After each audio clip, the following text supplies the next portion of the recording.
क्या north stream gas pipeline में America ने किया था खेल, और अचानक से अब अमेरिका से रूस क्यों मांग रहा है पैसे? तो वहीं दूसरी तरफ 103 देशों ने क्यों छोड़ दिया है पाकिस्तान का साथ और मना कर दिया पाकिस्तान को? जियोपॉलिटिक्स में बहुत धमाल मचा है। आइए जानते हैं इन खबरों को विस्तार से। नॉर्थ स्ट्रीम 2 और नॉर्थ स्ट्रीम ये गैस पाइपलाइन जब बना था तभी डोनाल्ड ट्रंप ने कहा था कि एक बार ऐसा समय भी आएगा जब जर्मनी रोएगा। इस पाइपलाइन के जरिए रूस सप्लाई करता था यूरोप को गैस। एक बार को ये भी आरोप लगा था कि बाइडेन ने भी इशारा किया था कि जरूरत पड़ी तो इस गैस पाइपलाइन पे बड़ा खेल कर दिया जाएगा। अब अचानक से हुआ कुछ महीने पहले ऐसा कि इस गैस पाइपलाइन में धमाका हो गया, और धमाका होने के बाद बड़ी बड़ी लपटें दिखाई देने लगी। गैस पाइपलाइन पूरी तरीके से बर्बाद हो गया। यूरोप भी गुस्से में आ गया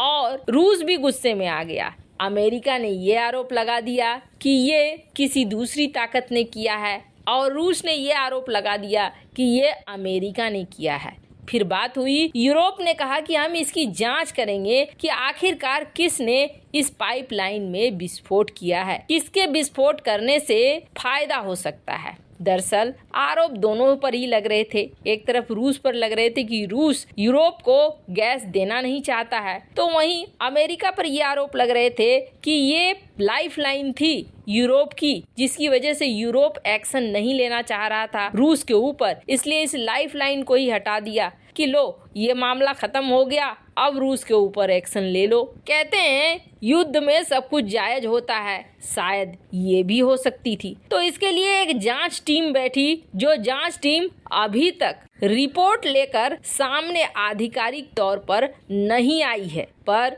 अमेरिका के एक पत्रकार हैं सिमोर हर्स, इन्होंने एक सनसनीखेज दावा कर दिया है। इन्होंने कहा है कि बाल्टिक सागर में north stream under water gas pipeline को 26 सितंबर 2022 को अमेरिकी राष्ट्रपति बाइडेन के इशारे पर गुप्त तरीके से उड़ाया गया था। उन्होंने अपनी रिपोर्ट में ये कह दिया कि अंडर वाटर गैस पाइपलाइन पर हुई बमबारी एक गुप्त ऑपरेशन के तहत नॉर्वे से CIA की ओर से की गई थी। तब गहरे समुद्र में गोताखोरों ने उन पाइपलाइनों के आसपास बारूदी सुरंग बिछाया और बिछाकर धमाका किया था। हालांकि इन दावों को व्हाइट हाउस ने नकार दिया। व्हाइट हाउस के प्रवक्ता एंड्रिन बेस्टर ने इस रिपोर्ट को झूठा बताया। बेस्टर ने कहा कि ये एक महज ख्याली बातें हैं। दूसरी ओर पत्रकार सिमोर का दावा है कि पाइपलाइन को नाटो देशों के द्वारा खतरे के तौर पर देखा जा रहा था। नॉर्थ स्ट्रीम एक जर्मनी के लिए वरदान की तरह थी। इस वजह से जर्मनी को रूस से सस्ती कीमतों पर गैस सप्लाई की जा रही थी। हालांकि इस विस्फोट के लिए उस समय रूस को जिम्मेदार ठहराया गया था। रिपोर्ट के मुताबिक इस पाइपलाइन को उड़ाने की योजना दिसंबर 2021 से ही चल रही थी। बेहद गुप्त तरीके से अमेरिकी नौसेना की तरफ से एक सबमरीन से निशाना बनाकर पाइपलाइन को ब्लास्ट करने का प्रस्ताव दिया गया था। फिर कहा गया था कि चलो एयरफोर्स डिलेड फ्यूज के साथ बम गिराएगी, जिसे दूर से ही सेट किया जा सकता है। बिना सबूत छोड़े इस पूरी प्लानिंग को अंजाम देने के लिए बात कही गई थी। अब ये रिपोर्ट जैसे आई है, इस रिपोर्ट के बाद रूस में भी हड़कंप मच गया है। इस रिपोर्ट के बाद रूस ने ये कहा है, रूस के संसद के अध्यक्ष हैं व्याचेस्लाव वोलोडिन, इन्होंने कहा है कि पत्रकार की रिपोर्ट की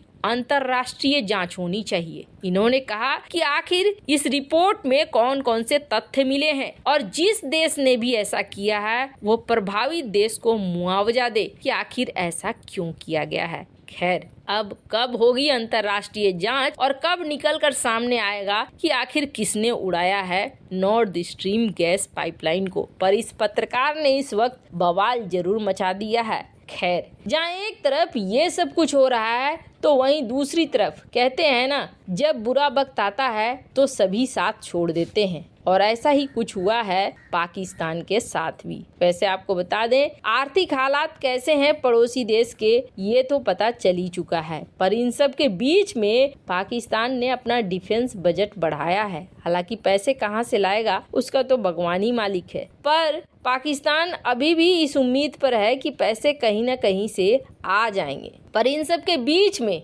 अपने युद्धाभ्यास अमन के लिए पाकिस्तानी नेवी उतरी। 10 फरवरी को शुरू हुए इस इवेंट में पाकिस्तान ने 110 देशों को न्योता भेजा और कहा कि आप आइए, ये अरबियन सी में हम युद्धाभ्यास करेंगे और अरब सागर में सागर का युद्धाभ्यास है, मतलब अपने सबमरीन्स को ले आइए, अपने जहाज को ले आइए, इन सारी चीज़ों को लेकर आइए, हम यहाँ युद्धाभ्यास करते हैं। पाकिस्तान ने न्योता भेज दिया और पाकिस्तान ने कहा कि 45 देश यहाँ आए हैं, लेकिन सच क्या है? सच ये है कि 103 देशों ने पाकिस्तान को कह दिया कि हम नहीं जा सकते हैं, हम अपने जहाज नहीं भेजेंगे, हम अपने सबमरीन्स नहीं भेजेंगे, हम प्रतिनिधि भेज देते हैं। तो ये कौन सा युद्धाभ्यास हो गया? किसी एक अधिकारी को भेज दिया कि ये हमारी तरफ से है, बस नाम का। लेकिन 7 देशों ने जहाज भेजा और उन 7 देशों में नाम समझ लीजिए। चाइना भेजना तो था, श्रीलंका, चाइना से कोई समस्या नहीं है और चाइना से कोई पंगे भी नहीं लेना चाहता है।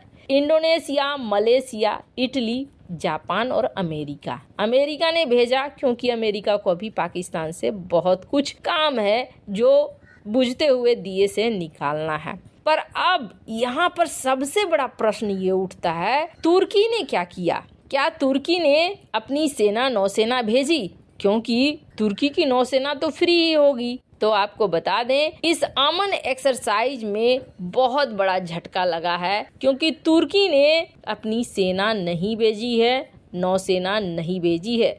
तुर्की से उम्मीद की जा रही थी कि तुर्की अपने शिप, अपने एयरक्राफ्ट को भेजेगा, पर इन्होंने कुछ भी नहीं भेजा है, जो एक बहुत बड़ा झटका है। पीएलए यानी कि चाइना नेवी तो अपने मकसद से आई है यहाँ पर तुर्की ने झटका जरूर दे दिया है। इससे पहले शहबाज शरीफ के मीटिंग को कैंसिल किया और अब तुर्की ने इस अमन युद्धाभ्यास में किसी को भी नहीं भेजा है, न तो प्रतिनिधि भेजे हैं न और ही कुछ। वैसे तुर्की के इस वक्त हालात खराब हैं। तुर्की खुद अपने देश में बहुत तरह की समस्याओं को जूझ रहा है, भूकंप भी आया हुआ है, ऊपर में अब जनता भी भड़क रही है अर्दोगन के खिलाफ। तो हो सकता है अपने देश के हालात सुधारने के लिए और अपने देश में जरूरत के हिसाब से ये नेवी को रख रहे हैं, नहीं भेज रहे हैं। पर ये पाकिस्तान के लिए बुरी खबर जरूर है। स्क्रीन पर आप देख सकते हैं आर्टिकल। वैसे इन सब मामले में आपकी क्या राय है, कमेंट कर जरूर बताएं। जल्द मिलते हैं अगले वीडियो में नई खबर के साथ।